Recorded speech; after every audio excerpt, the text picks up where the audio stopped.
আলহামদুলিল্লাহ হারুন এহরাম পরে বের হয়ে আসছে, তারাবির নামাজ চলছে এখনো, আরও 2 রাকাত হবে। আর ওর এহরাম পরার ছবিটা নিয়ে নিলাম।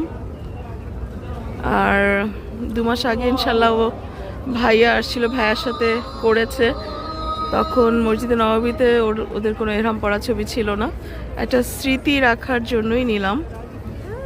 তো আসো, তোমার আর আমার একসাথে তো থাকতে হবে না?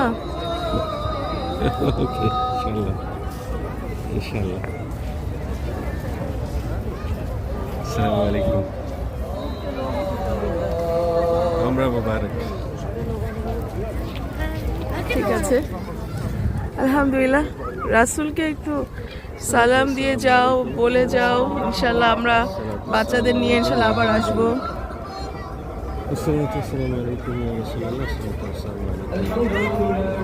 আল্লাহুম্মা সাল্লি আলা বেতন নামাজের এখানে 8 রাকাত পড়ায় না 10 রাকাত? 10 রাকাত, তাহলে এটা 8 নম্বর রাকাত চলতেছে।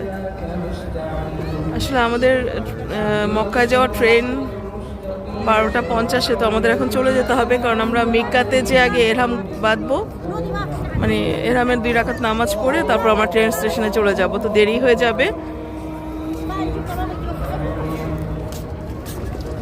আলহামদুলিল্লাহ আলহামদুলিল্লাহ। ঠিক আছে হারুন,